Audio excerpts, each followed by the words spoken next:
Welcome back to the GSMC Baseball Podcast, brought to you by the GSMC Sports Network. I'm your host, Sam Menzie. It will be a great show for you today. First topic we're going over is Edwin Diaz and his suspension and ejection from last night's game. Then going over some Phillies rotation news, Marlins news, the Mariners looking to add a big bat at the deadline, and the Pirates resurgence. Now, before we do all that, I'd like to ask you again to please like and follow the show. We do get a number of questions from viewers, so to ensure that your question does get read in the air, please use the link, GSMCpodcast.net. It really does help the show, and it really does mean a lot, so thank you so much for that. And let's get into the show for today. All right, so as I said, the first topic is going to be about Edwin Diaz and his ejection and suspension from last night's Mets-Cubs game, so let's get into it. So, yesterday the Mets-Cubs game was getting very, very interesting. This series was already very important for both these teams, as the Mets and the Cubs are both in the heat and a wild card race right now. Both teams were in the thick of it and needed a win for the series. They had split it. Mets blew out Game 1, Cubs blew out Game 2. So coming into the ninth inning, Mets had a 3-run lead, bringing in Edwin Diaz to close out the game, as he so often does. Didn't seem like anything out of the ordinary, but he was ejected before he threw out a pitch, and it was announced that he had been ejected for a foreign substance violation. Now, of course, this has been something that has been prevalent in baseball throughout the past few years now, with MLB cracking down on it since around 2019 and all that. So, yeah, it was very surprising to see a player of Diaz's caliber get suspended for it and get caught for it. I mean, I don't really think that someone of his caliber has been caught using it. I mean, since Max Scherzer, ironically, another Met. So, overall, it was just a very kind of shocking thing that happened last night. The Mets did end up with the win, thankfully, so it didn't really hurt them for that, but it is going to hurt them in the long run, as Diaz is now going to be suspended sooner rather than later, I'd say, for 10 games, considering that is what always happens when you get a foreign substance violation. So that really is going to hurt the Mets a lot. I mean, you're losing your closer for 10 games, a very important series coming up as well against the Yankees, against the Astros, Nationals, who are in the thick of it with the NL wild card as well. So a big loss for the Mets, and definitely something that needs to be talked about with this. And really, I just want to talk about this and talk about the inconsistencies behind the rule and just an overall thoughts on it and just talking about it. So, yeah, obviously this rule came in around 2021, 2022, and it was a big deal for MLB. I mean, we'd seen a lot of pitchers just, frankly, blatantly use foreign substances. I mean, some of the most obvious ones were Garrett Cole. Obviously, we knew about him. I mean, when he was asked a question by a reporter if he has used foreign substances ever, he basically crumbled down and had no idea what to say. So it's very obvious that pitchers have been using substances for a long time, whether that's spider tack, whether that's just something else. They have been using substances.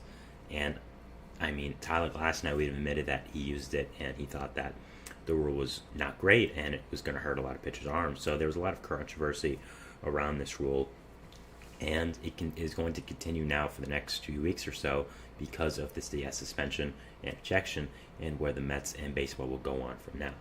So there's just a lot of things I don't get about the rule, and a lot of things that don't make sense. I mean, for some players, you just get ejected. I mean, we saw with Max Scherzer that back a few years ago when he was obviously with the Mets, he was using something, whether it was too much rosin or spider tack or something like that. He was using a lot, and the umpire saw it and said, "You're ejected." And Scherzer went crazy, saying, "No, it's just sweat and rosin. It's just sweat and rosin." And he basically had, he basically went crazy after the game, talking to reporters, and I think he had a lot of right to. It was just an unfortunate situation. And the thing as well was, you look at another situation like Clark Schmidt of the Yankees or Domingo Germán of the Yankees. They were both caught with foreign substances, and they had the opportunity to wash their hands before they went out and were given a second chance, quote unquote. So there's just a lot of inconsistencies within this rule, a lot of times where it just doesn't make any sense, honestly. And I think MLB needs to figure it out, because it is a big part of our game. It is going to be a big part of our game going forward. And it is something that we definitely need to figure out the rule behind and just make sure we get it fully down to a T if we're going to enforce it as much as we are. I mean, Diaz, I think, knew he was in trouble right away, as an umpire felt his hand, felt his glove, and was like, no, hold up, you're not just going straight to the mound. Brought the other umpires in, and I think at that point, everyone who was watching on the field was like, oh no, he's about to get ejected. And the thing is, when you're doing this, you have to be 100% sure. And this is not just some June game where the Rockies are playing the A's. No, this is Mets-Cubs, Sunday Night Baseball, with Edwin Diaz, one of the most electric players in our game. I would some would argue a face of the game with all he did for baseball back in 2022 with his introduction that brought so many fans to the game.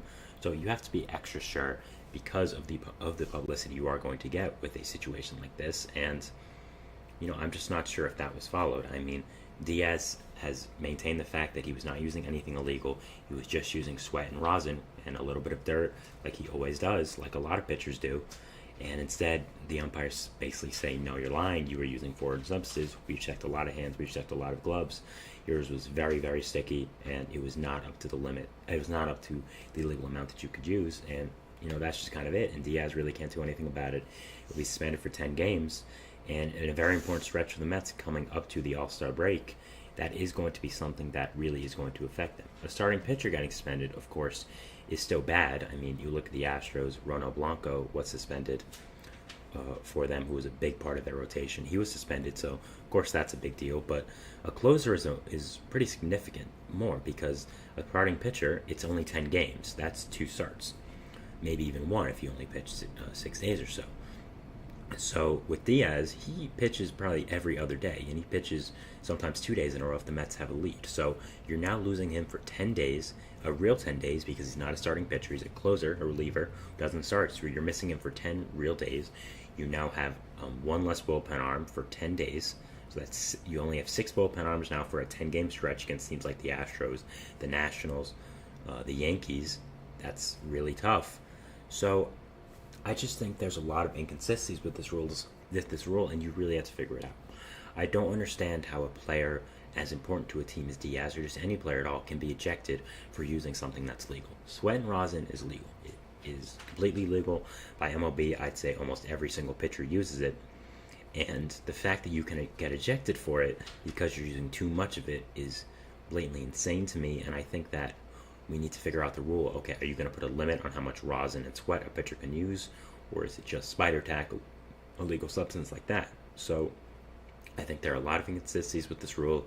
I think you have to figure it out if you're going to enforce it on players like Diaz, and because let's be honest, when you enforce this rule on a guy like Diaz, you know the publicity that's going to get. You know there's going to be a lot of media around it because he is such a high-profile player, and it was such an important game. Again, if the Rockies closer was playing the A's and got ejected in the 9th inning for 10 games, I'm sure people wouldn't have this much reaction. Maybe they'd have for a few hours or so, but when you're ejecting a guy like Diaz on a team like the Mets on Sunday Night Baseball, there's going to be a lot of talk around it.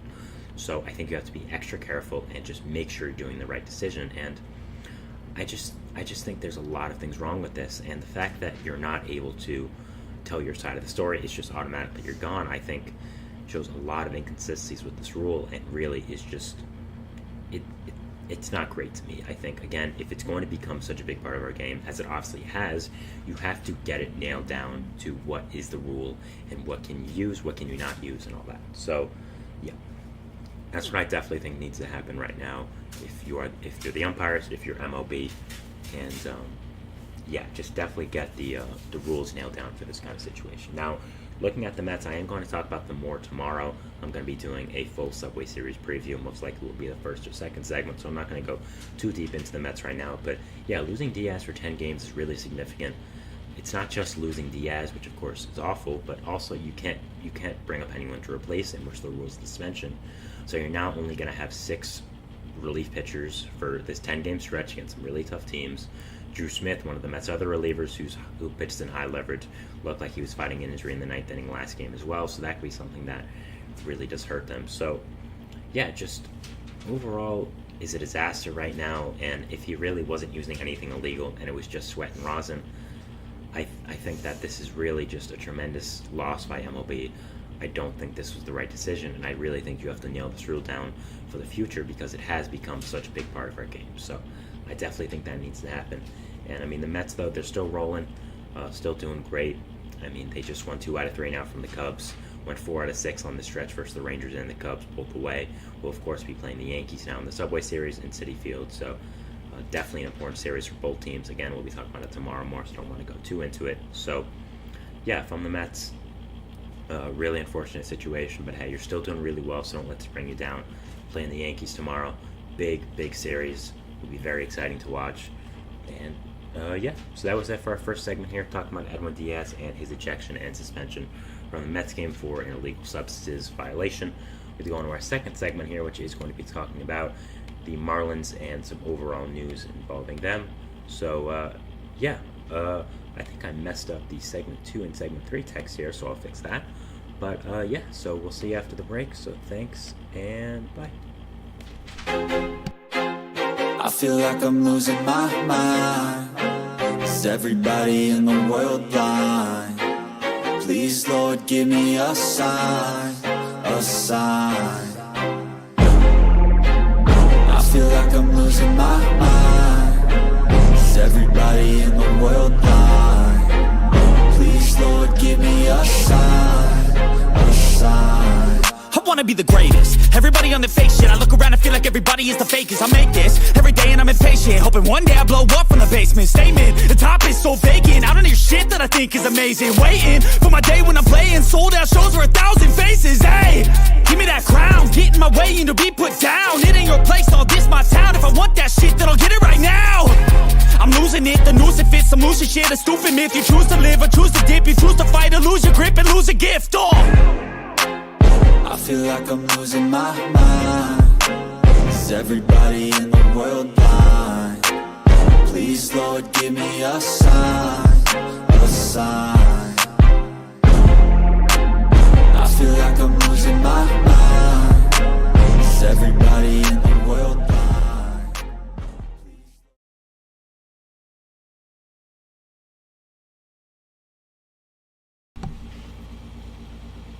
And we're back here on the GSMC Baseball Podcast, bringing you our second segment. But before we do that, I'd like to ask you again to please like and follow the show. We do get a number of questions from viewers, so to ensure that your question does get read in the air, please use the link, gsmcpodcast.net. It really does help the show, and it really does mean a lot, so thank you so much for that. And let's get back into our second segment for the day. All right, so we'll be talking about the Phillies and their rotation, not the Marlins, as the picture says. So we'll be switching up the text here. So, just give me a second for that. But, so over the weekend there were some significant news for, oops, nope, I did the wrong thing there. Messing myself up. There we go, Phillies. And then, there we go. Okay, now it's all good. So, with the Phillies, there were some significant news coming out of the weekend. First one, with their rotation involved. So the first one was Christopher Sanchez, one of the biggest breakout stories for this entire team this year, maybe for the entire MLB this year. He did end up getting an extension from the Phillies. I think that kind of came out of nowhere for me. I really was not expecting a Christopher Sanchez extension on my radar. But I don't think it's a bad deal. I think it's a pretty good deal, actually. And I think it was a nice move by the Phillies. So we are going to go over the deal here. So the deal, if we look at it, it is a $22.5 million contract over 4 years, covering his arbitration years of 2025 to 2028. In 2025, he will be paid $1.5 million. 2026, 3, 2027, 6, 2028, 9. So as he gets older, it does progress. So really, the arbitration years are not the biggest part of it. I mean, that would probably just be what he's getting paid anyways if he continues his positive progression. I mean, obviously, as you get to more years in arbitration, you're going to get paid higher. That's how it works. So it's really just making sure they don't have to worry about it in the future. I think a lot of times what happens is when you go to arbitration with one of your star players and you end up having a disagreement over your contract, it does hurt you long term in the future for when for the number of deal can get done. If you have to then go to an arbitrator and say, here's why this player shouldn't make this amount of money, and I think that honestly does hurt a relationship for the future. I mean, we saw Corbin Burns. I think he went to an arbitrator 2 years in a row with the Brewers, and then he ended up getting traded to the Orioles out of nowhere. So I think it does definitely hurt a relationship with the player. So it's good for the Phillies to make sure that this won't happen in the future, that they don't have to go to arbitration with Sanchez in the future, a guy they obviously believe is a part of the future of the team. So Obviously, they believe he is going to be a big part of their rotation going forward, so nice job to be able to get him locked down and get him signed. Now, the real big parts of this contract are a $14 million club option for 2029 with a $1 million buyout, and a $15 million option for 2023 with a $1 million buyout. So these options can escalate to $16 million for 2029 and $19 million for 23 based on top 10 finishes in Cy Young voting. So I assume if he finishes top 10 in Cy Young voting one of those years, the money goes up. So a good incentive-laced contract for Sanchez, and I think overall is a good deal. Now, Sanchez, like I said, has been one of the biggest surprises of the year for maybe not just the Phillies, but overall the entirety of baseball. Looking at him right now, he has a 2.67 ERA, overall in 84 innings pitched. His expected ERA is 3.67 as well, so it's not even like he's just doing this as a fluke. It seems like he can hold up these numbers. FIP is 2.49, expected FIP is 3.12, 2 pitching WAR already, so that's done a really nice job. 15 games started, so that's a really consistent job by him. When a lot of players have been plagued by injury this year, especially pitchers, he's done a really great job of being consistent and doing a really good job. His K per 9 isn't that high with 7.47, but that's not really the type of pitcher he is, and his walk to K ratio is still good with it almost being at 3. Again, K percentage only at 20, so he's really just not that type of pitcher. Left on base percentage is good at 72%, so that's also good, and again, his FIP is doing well. So looks like Sanchez has turned into a long-term piece for this Phillies team, and is definitely a guy I think they could look towards as a future stalwart of this rotation. Now, overall, I think we have to ask, is this a good deal for Sanchez, and is this a good deal for the Phillies? Now, I think this is a good deal for both teams, honestly. I think that it's good for Sanchez to parlay his good first half of the season to a long-term deal where he is going to be paid a significant amount of money in the future, no matter what his performance is. I think it was a good job for the Phillies. The Phillies obviously feel like Sanchez is going to be a big part of what they're doing in the future with their rotation, and getting him locked down and getting these two cheaper club options is a really, really good job. Let's say he continues this progression, becomes one of the best pitchers in baseball. You now have these cheaper club options that you can exercise, and he will then become a bigger part of your team for the future. So I think overall it was a really good deal by the Phillies to be able to lock down a younger piece of your rotation like this. And I just think that overall it was a fantastic deal. And congratulations to Sanchez, done a really, really good job this year with the team. And has had a really, really good first half. Also with the Phillies, they did end up placing Taijuan Walker on the injured list, which was kind of a surprise. I don't really think anyone thought he was injured, but he's really having a rough go of it with the Phillies in that second year of his 5-year contract. Now, when he did sign that contract, like a lot of people were like, why in the world did the Phillies give this contract? I mean, as a Mets fan who watched Walker for 2 years there, he's a good, solid pitcher, but he's really not much else. I mean, signing him to a long-term contract like the Phillies did really made no sense whatsoever when you looked at the options on the market and just, again, what kind of pitcher Walker was. I mean, you're looking at his contract right now.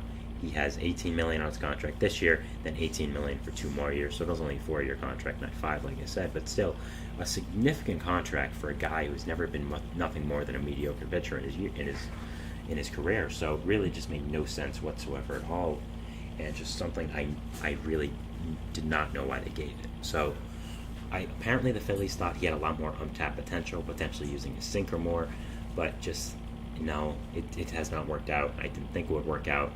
And it was one of those contracts like the Javi Baez contract with Detroit, Chris Bryant contract went to Colorado, that when the player signed, we were like, yeah, no, what are they doing? This is going to be bad, and it has turned out bad. So unfortunate there for the Phillies, but placing him on the IL will now give consistent starts to Spencer Turnbull, to Christopher Sanchez, and both those guys have been big parts of this Phillies rotation.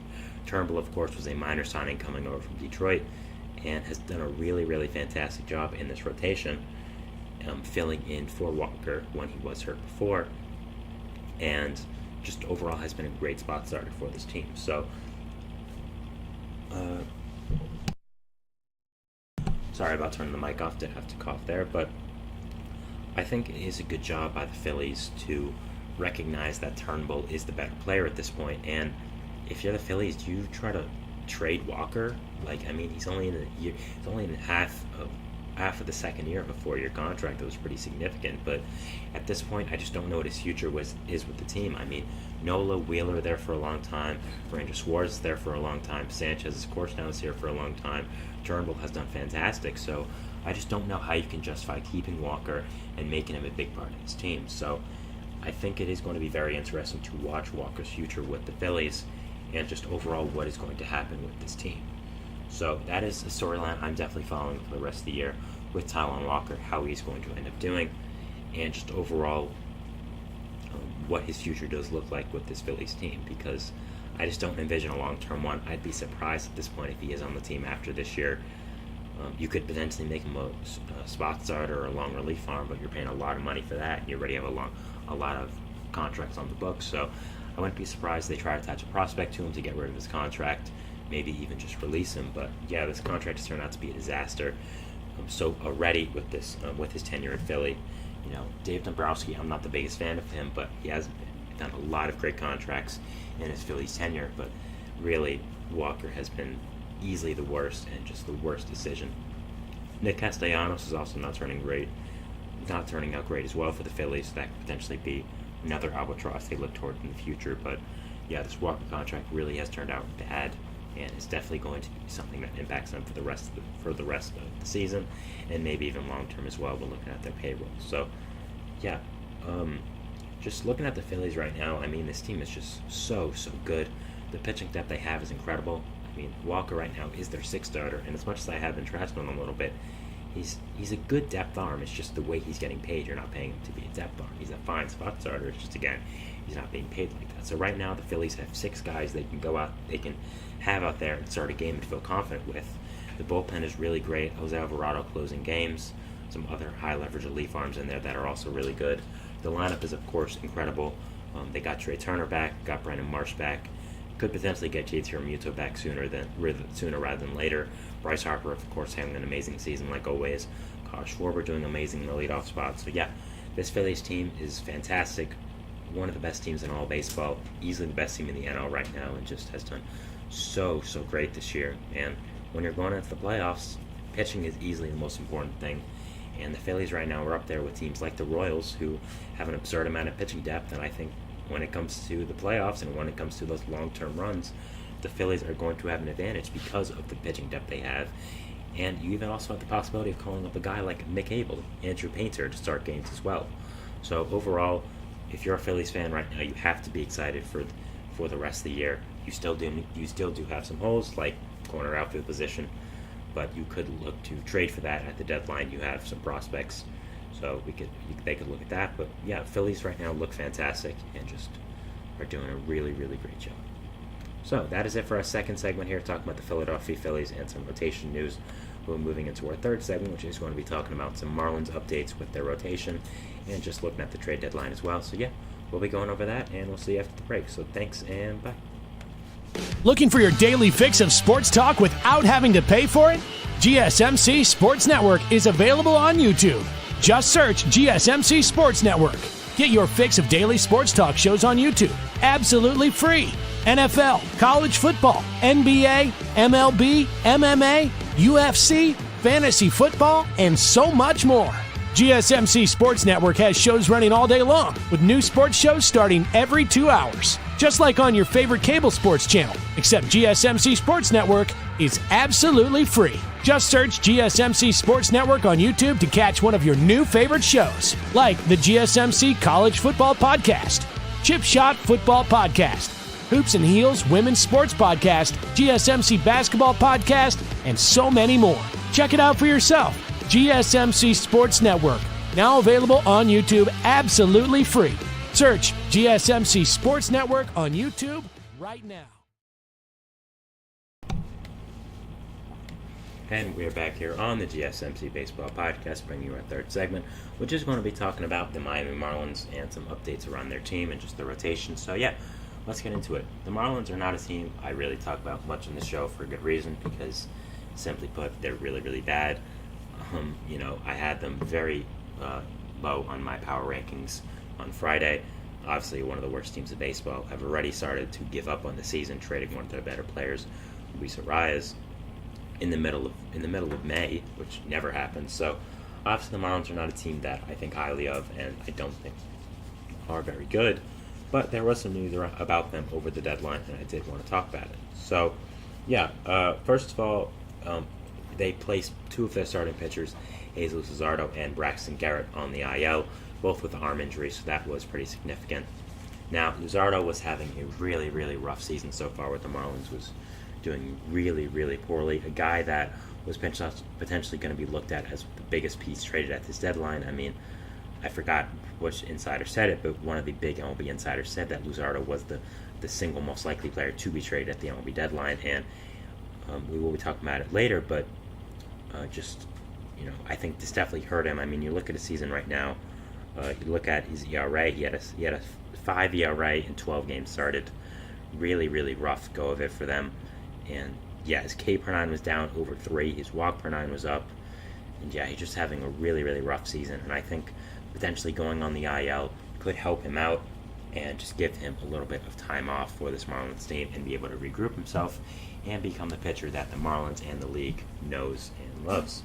So also with that, they placed Braxton Garrett on the IL, again with an arm injury, was scratched from one of his starts recently. So Garrett, of course, did pay the price for that, and it did have to end up going on the IL. Now, I don't think either of these should be long-term injuries. Luzardo maybe has a higher chance of that. But again, it's just at this point, two younger arms, guys who either are going to be big pieces for you in the future or are going to be big trade pieces. You obviously have to make sure that they are fully taken care of, and you have to be very, very cautious with them. So being overcautious right now, I think, is the right decision, especially when you really have nothing to play for. So I think it was a good job for the Marlins there. But yeah, going to Luzardo now, reported by Craig Mish, who is one of the best Marlins people on the internet. If you do not follow his Twitter account, and you do have Twitter for baseball news, please do. He is one of the best Marlins guys. He did report, once Luzardo was placed in the IL, that it was likely that the Marlins would not be trading him now because of the rough season he had. And I thought that was very interesting. Again, I did a segment on Luzardo being the most likely player to be traded at the deadline, so hearing that was kind of a step back for me. It made sense, but also was not something that I was expecting. So do I agree with the decision? Do I not? And what are the effects it is going to have on the Marlins? So first of all, I do agree with the decision. I think Luzardo is a really fantastic player, and I just don't think that the Marlins should trade him at his lowest value. This is a guy who has been a very consistent pitcher for the Marlins over the past 2 years, started a playoff game for them last year, and I think he has a lot of value left, and trading him just to trade him, I really think makes no sense. You have 2.5 years of control left on Luzardo, and just because you're bad doesn't mean you can trade him. You can go into the offseason when he's fully healthy, he's not being roughed up in the year, and have a full out bidding war, because a young starting pitcher with potential like Luzardo, who has been as good as he has, really does not come around a lot. And with all the teams that need pitching, not just in season but in the future as well, I think you could really get a lot back for him. So I do agree with this decision. I don't think you ever should have traded him just to trade him, and I think holding on to him because of the season he is having, because of the injuries he is having, is the right decision. I mean, you could really get a top 100 prospect for Luzardo in the offseason, and again, just trading him at his lowest value really made no sense to me ever. So I do agree with the decision from the Marlins, and I think it is the right one. Now, with the Marlins, looking at their deadline, it is going to be very interesting to watch. I mean, what's very obvious with the Marlins is that Peter Bendix wants his own team. I mean, shipping out Arias in May already was just a sign of that, okay, this is his team now. He's going to build it the way he wants it. He wants his players. And, so I think no matter how good you are, if you were part of the old regime, I think you're going to be shipped out. I mean, I look at guys like Josh Bell, like Jake Berger, guys who were big deadline additions last year who just got there, that are going to be traded and are going to get something back for the Marlins. Now, again, there are some pieces on this Marlins team again in the deadline that are going to get a lot back. I think Berger and Bell really aren't. I don't know if Berger's going to be traded. I think Bell is definitely going to be traded. Some team's going to take him, but looking at a guy like Tanner Scott, I think, is going to get a significant amount back, is probably the best bullpen arm on this market pretty easily, is a lefty, big strikeout stuff, one of the best closers in baseball since coming over from Baltimore in a trade a few years ago, has done wonders with Miami, so they'll get a really good prospect back for him. I mean, basically every single team needs bullpen help nowadays, whether it's the Yankees whether it's the Orioles, whether it's the Guardians create a super pen and get him. I don't know. Royals, I think, are the most likely fit for Tanner Scott. I think out of all the true contenders, they have the most obvious need for a bullpen arm, and I think they are going to end up being very aggressive in getting him. They don't have the best farm system, but if there is a guy the Marlins do end up liking, I think that Scott to the Royals makes a ton of sense and really just is the most likely situation for it. So I think that would make a lot of sense there. The really interesting one I'm watching is Jazz Chisholm. If Jazz Chisholm gets traded at this deadline, that will be a huge, huge story. Not just because of how good he is, but as we know, Jazz Chisholm is one of the faces of baseball, whether you like it or not.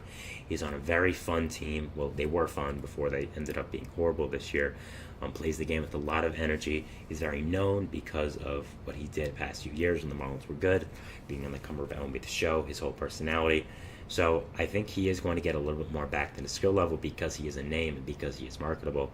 So I'm very, very intrigued to see if the Marlins do end up trading Jazz Chisholm, and that would really signal to me that this is a full-on fire sale. I mean, if it wasn't already, but I think Chisholm is really a very, very interesting person to watch. And if a team does acquire him, where are they going to play him is another question. Of course, is a natural-born shortstop and second baseman, but did move to center field for the convenience of the Marlins. So will a team keep him at center field? Will they keep him at second? Will they move him to short?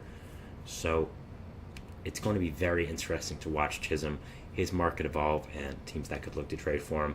I know he's been mentioned with the Dodgers, which I think makes a lot of sense, but again, him and Miguel Rojas kind of have a beef going, so I'm not sure if that would happen. But yeah, it's going to be very interesting for me to watch where Chisholm does end up going and what his market does end up looking like throughout the year. So yeah, I'll be very, very excited to see Chisholm trade, to see if Chisholm does get traded again. I love the trade deadline. I love watching what happens, and I'm very, very excited to end up seeing where these players do go, and I think Chisholm is one of the biggest parts of this. So it's a very interesting time to be a Marlins fan. The team is going to look very, very different in the near future, and yeah, it's going to be very interesting. Now, looking at this Marlins future, I think it's very interesting to think about next year. Of course, Bendix has no problem shipping on players that were part of the old core, but you're getting Yuri Perez back most likely, probably in the start of next year. Same with Sandy Alcantara. If you don't trade Luzardo, you have your top three back. You're going to have Alcantara, you're going to have Perez, you're going to have Luzardo, you're going to have Braxton Garrett, probably Noble Mayer is going to come up. Max Mayer might be back as well. So you're going to have, again, amazing rotation depth. And if you're the Marlins, you say, okay, you know what, we were bad last year, but we're getting people back now. We didn't trade Luzardo. Are we going to go for it again? And this Marlins team, if they do get their injured players back, Alcantara, Luzardo now I guess is injured, Braxton Garrett, Yuri Perez, do you potentially look to go for it next year? I mean, the rotation would be great. You don't have much pieces on offense, but I'm sure you could figure out a way. So the Marlins' future looks very, very interesting, and I, for one, am very excited to watch it. I think overall it is going to be a fascinating team and franchise to end up seeing. And yeah, I am just very interested to see how this team and the future does play out right now. And I think it's going to be one of the biggest storylines of the offseason and this trade deadline as well. Again, they have a lot of pieces to sell, whether that is Josh Bell, Jake Burger, Jazz Chisholm, Tanner Scott. They could even trade one of the starting pitchers, I guess. Brian De La Cruz as well as someone that could go. So overall, the Marlins are in a very, very interesting spot right now. And Peter Bendix has a world of decisions ready for him. I think he's ready for it. A guy I wanted to run the Mets job back when he was available. So I think very highly of him. Really, anyone from that Rays or Dodgers tree, I think very high of. And of course, Bendix came from Tampa Bay. So yeah, overall, the Marlins have a very interesting couple of weeks ahead of them, ahead of July 31st. So we're very interested to watch. We're very interested to watch past the deadline and just the future of this team. So yeah, I'm very intrigued and very excited to see what they end up doing. So that is our second segment here, talking about the Marlins and some updates around them. Moving into our fourth segment, which is going to be talking about the Seattle Mariners and the news that they are looking for a big bat at the deadline. So yeah, we'll be going over that, and we'll see you after the break. So thanks, and bye. Here we go.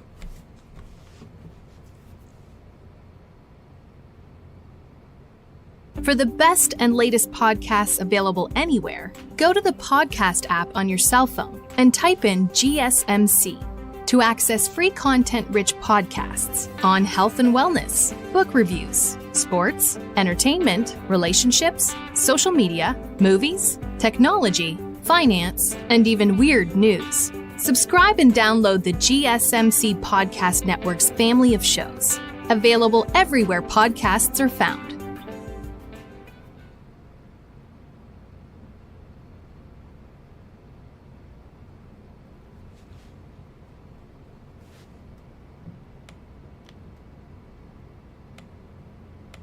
And we're back here on the GSMC Baseball Podcast, bringing you our fourth segment, which is going to be talking about the recent news with the Seattle Mariners and just giving my thoughts on it. So yeah, let's get into it. So over the weekend, it was announced from a joint article with Will Salmon, Patrick Mooney, and Ken Rosenthal, the Athletic, three of the best baseball writers in all of the league, that the Mariners plan to be very aggressive in adding offense this summer at the trade deadline, according to many sources.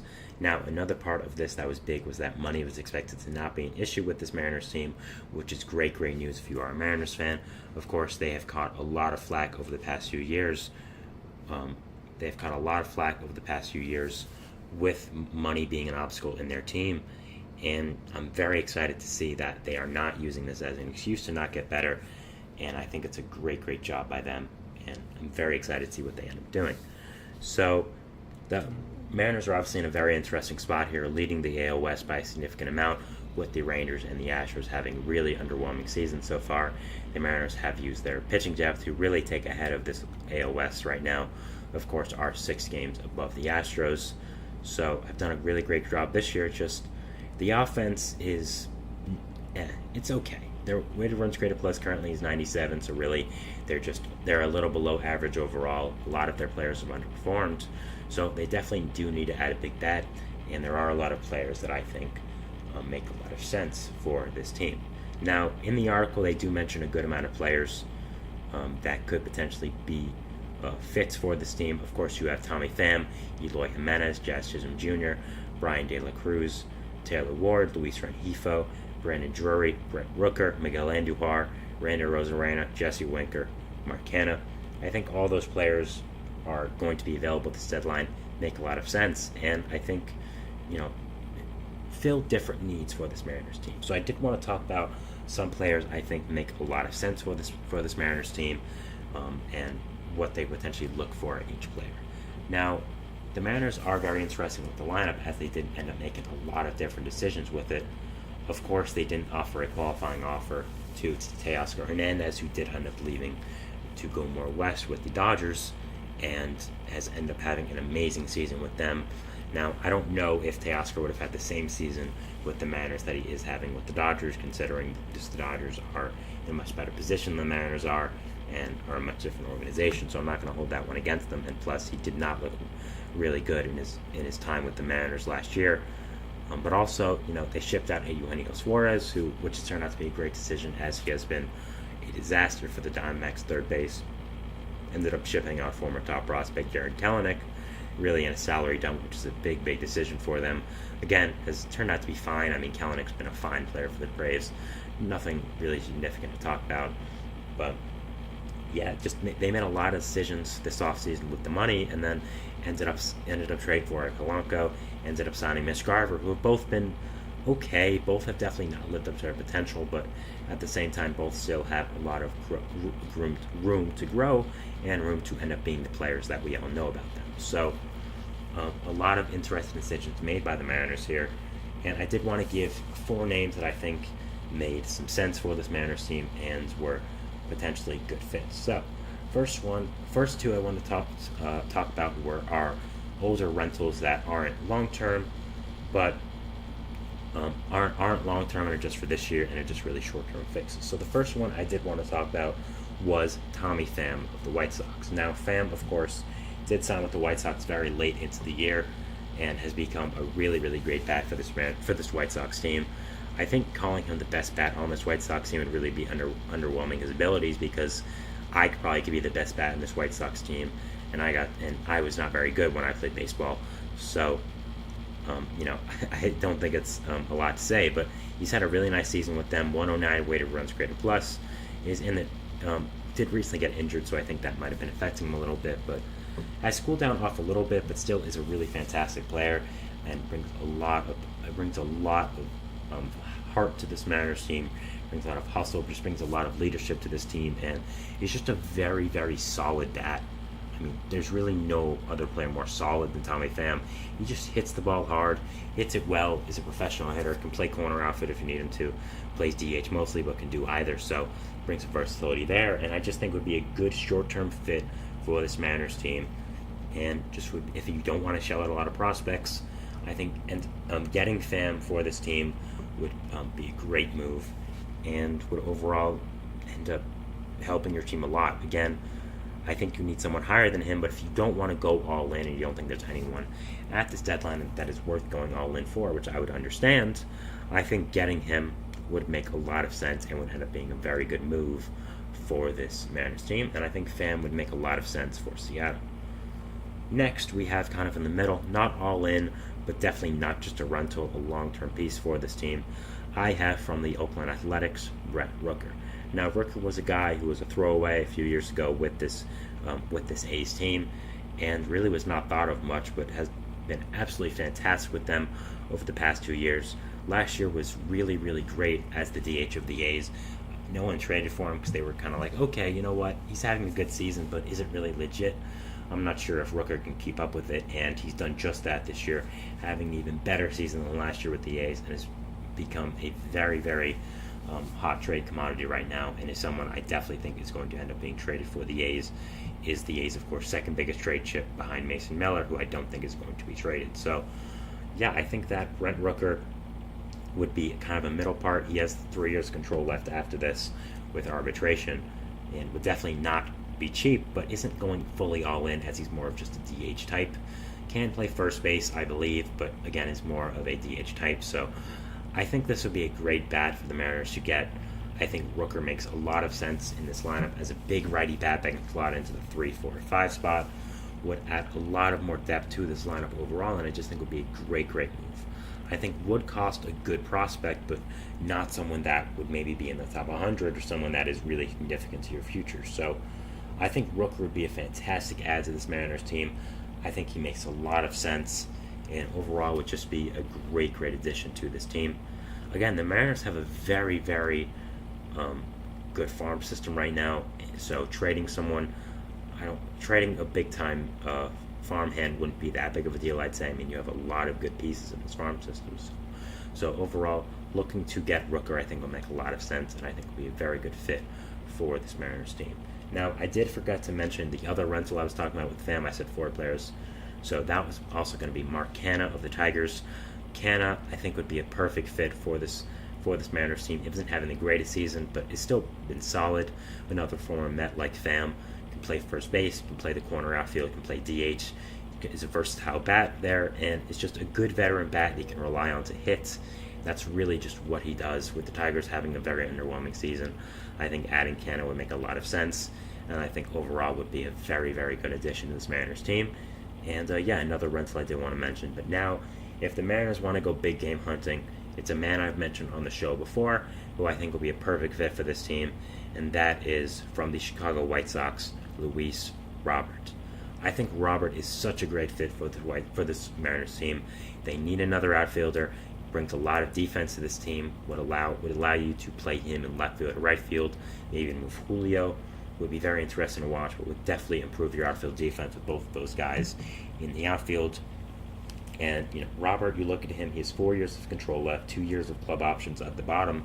So if you trade for him, you're getting at least 2 years of a fantastic player in Luis Robert, probably 2 more, assuming you exercise those club options, which are really not that expensive for a player of Robert's caliber, who is as young as he is. And the Mariners would have to give up a lot with prospects, but you're getting a superstar who adds a ton of pop to your lineup, a ton of depth to your lineup, and would just be a fantastic fit on this team with Julio Rodriguez.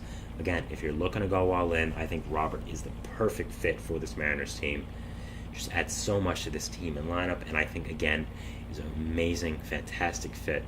And overall, it makes so much sense if you are a Mariners fan to end up getting Robert. I think if you're going to trade a prospect for someone, this is the year to get them, and I think Robert is the player to get. I think he's just fantastic and really would be a great, great fit for this team. I think the Mariners are a very underrated team going into the playoffs. I mean, I think it's very obvious they are going to make the playoffs, whether in a wild card format or a AL West, or more likely leading the AL West. And if you're in a playoff series, you do not want to face that rotation. Luis Castillo, Logan Gilbert, Brian Wu, all the other fantastic arms they have on this team. You do not want to face them. And getting a big bat in their lineup to add in with the guys they already have, like Julio, would be a fantastic fit and would make them so good and just would make no team want to see them in the playoffs. So, if I'm a Mariners fan, I'd be excited about this year. I'd be excited about the prospect of getting another big-time player, big-time bat. And, yeah, I think it would be very interesting to watch the rest of the year. Pete Alonso has also been someone that's been mentioned a lot with the Mariners in the past. I think he makes a ton of sense at first base, but with the Mets doing pretty good over the last few weeks or so, I didn't think it was right to mention him because I think it's very unlikely that he gets traded at this point. So, yeah, overall, these four guys, Mark Canha, Tommy Pham, Brent Rooker, and Luis Robert, would be fantastic fits to the Mariners in each of their own ways. Mariners have the depth to go out and get a big bat, and I think need to if they want to compete this year. I think they have every piece to be able to, and yeah, I'd definitely go out looking for someone.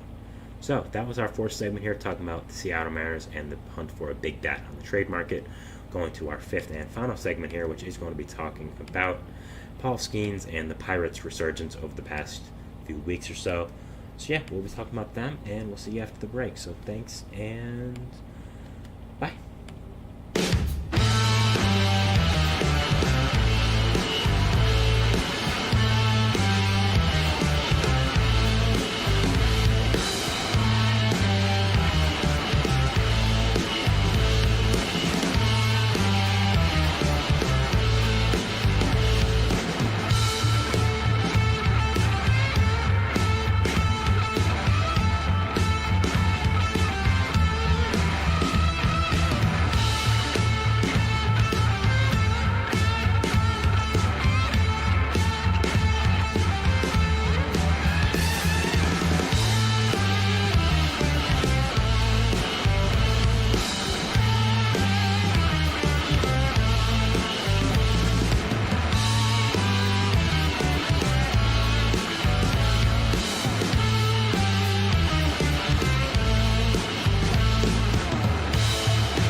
And we're back here on the GSMC Baseball Podcast, bringing you our fifth and final segment, which is going to be talking about the Pittsburgh Pirates and the resurgence going on with their team right now. So yeah, let's get into it. So, of course, this has started a little while ago with whenever Paul Skeens came up. I think a lot of Pirates fans were getting very, very excited, and were very excited about the future of this team, and they had every right to be.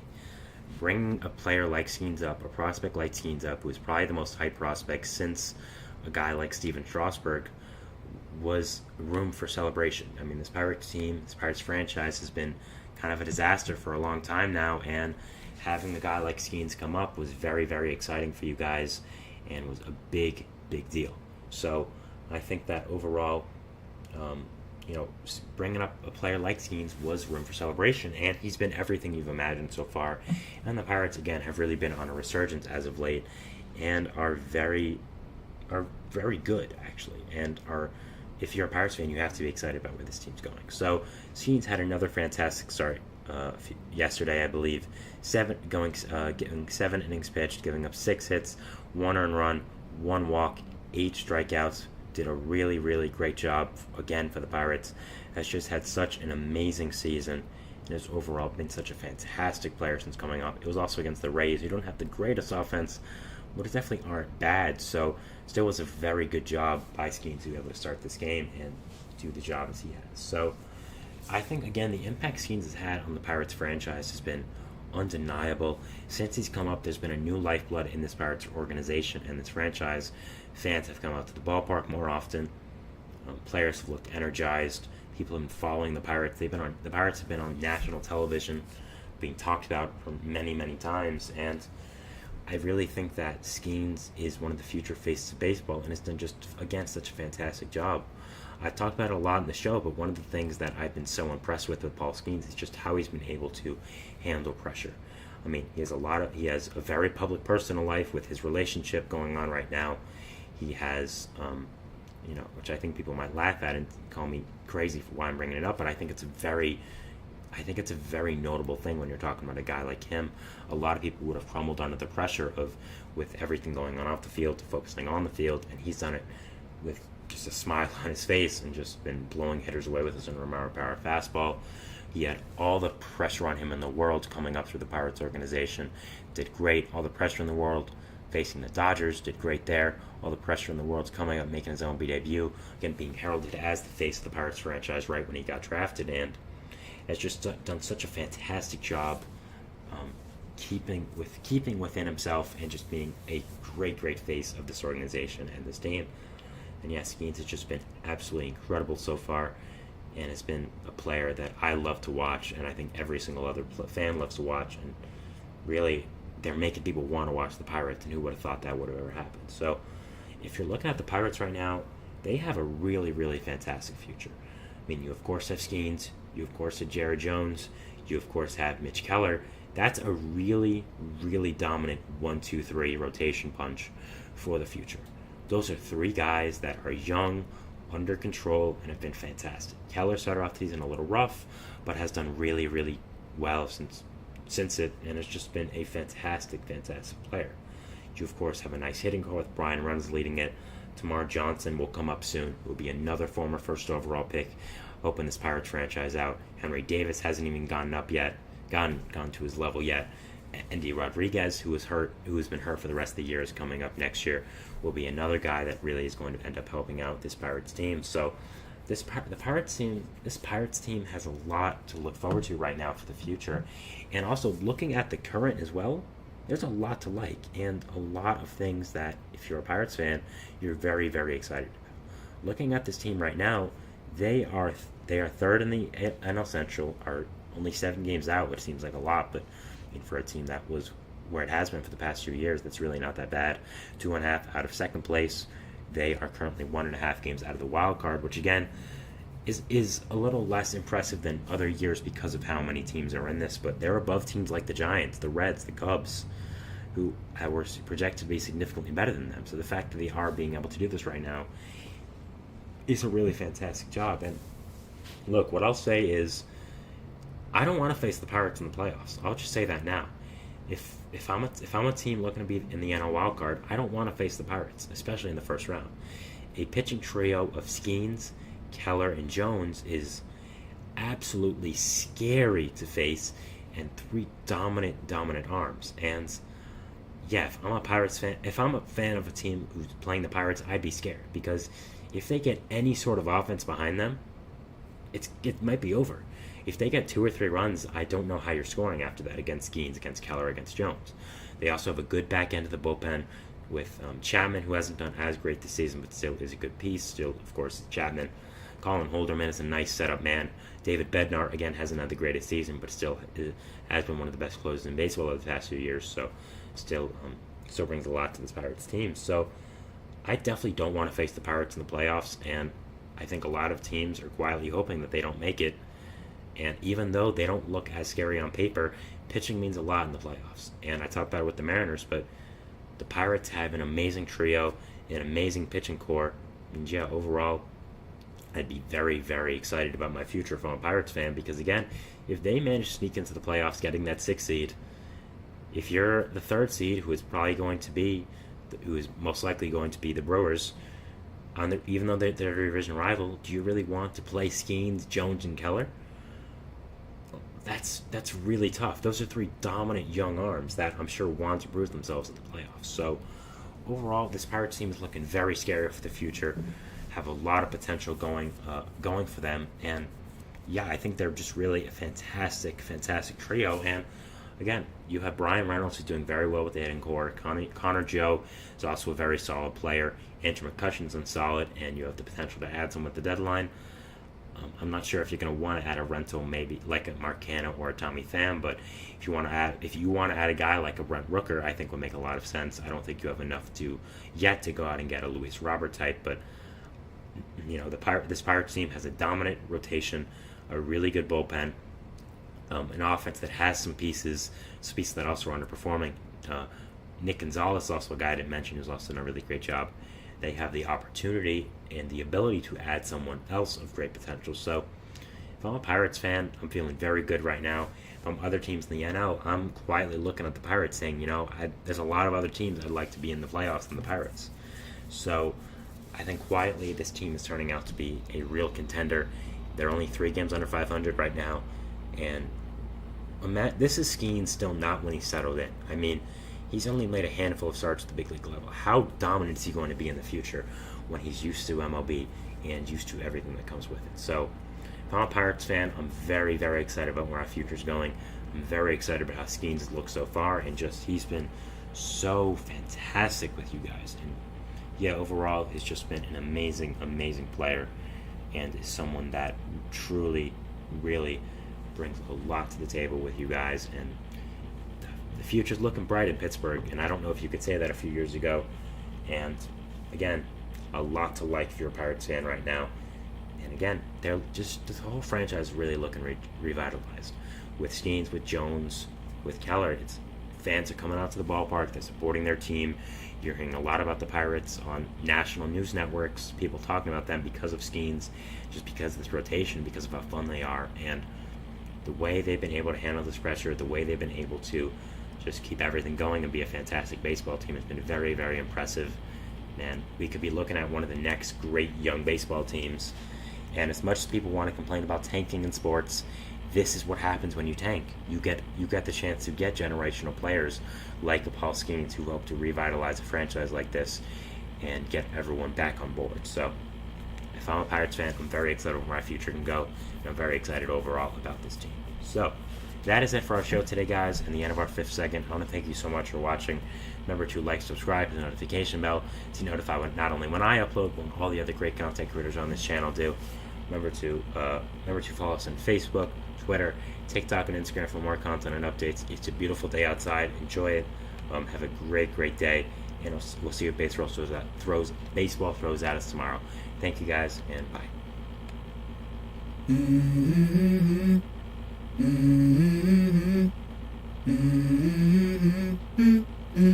Let's go. I wake up to a little bit of drool on my pillow, feel like it's gonna be a bad day. Yeah, I'm tired of shit, and the coffee ain't hit yet, damn, ain't that great.